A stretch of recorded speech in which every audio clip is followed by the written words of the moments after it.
Limits of the Flesh, Chapter 72, Fantasy Fiction by Azazyel. Serafall had come back to the Gremory mansion with a dozen trash bags filled with personal items that bore Sona and her peerages' DNA, and so using some slabs of cows way out of sight of Serafall, as I doubted she wanted to know her sister's body was being remade out of biomass from a cow. I dissolved the cow DNA and basically broke down the meat, bones, nerves, and all into a sloppy biomass ooze that I could use each girl-based DNA as a template to reform their bodies out of the biomass. The whole thing took me less than half an hour, all things told, and that was just making sure there were no complications within the bodies other than Sona's boobs accidentally becoming bigger than before. Of course, I also profited as well in receiving the Sitri bloodline within my body from tinkering and recreating Sona's body, as well as templates for what I like to call high humans. In Tsubaki Shinra, who was the spawn of the Shinra clan, a clan of supernatural warriors who fought yokai and other things to keep the humans of Japan safe. Either way, even with her devil essence almost completely drowning out the human parts of her, it still remained deep within her, and thus I used it to augment my own base human DNA that was buried beneath all my other enhancements.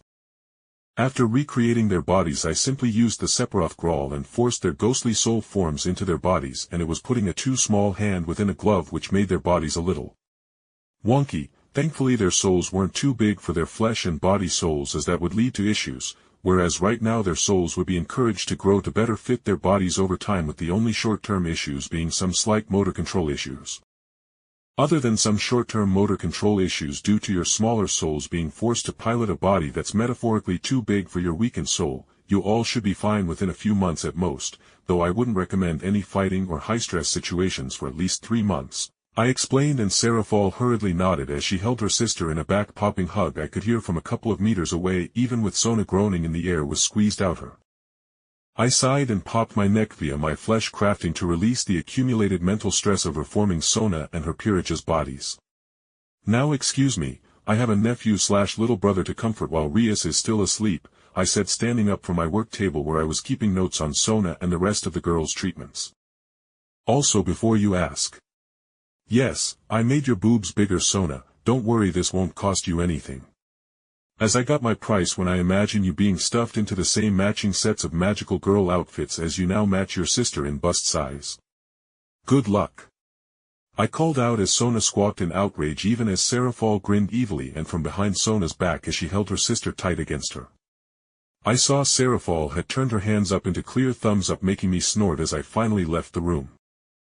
With that more light-hearted episode out of the way and with happy tears being left behind me, I cornered a devil maid of the Gremory estate and learned the location of Milikas, who was apparently held up in his room.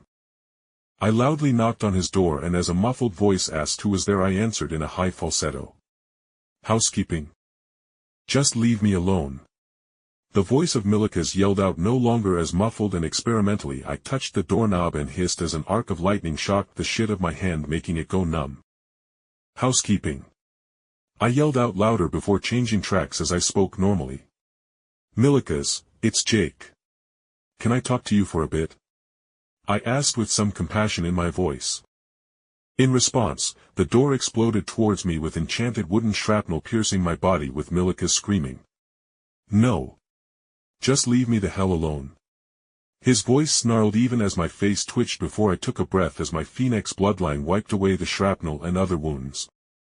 So I walked into the now doorless room and saw the short figure of Milikas was hugging a pillow and sitting on his bed with his face buried into the pillow. Now, how do I comfort a kid who just lost their father? I thought before mentally saying fuck it, and walked across the room and turned on his TV and brought a set of wireless controllers across the stupidly large bedroom after finding Mario Kart Double Dash that we could play together while racing together and not against one another. Here. I need a driver. I said, grabbing the pillow and throwing it behind him, back onto the bed as I forced the controller into his hands. But even as Milikas's eyes and body glowed a bit with the power of destruction he inherited, I didn't fear an outburst. Nor him directly hurting me. I didn't coddle the young man, I didn't pamper him.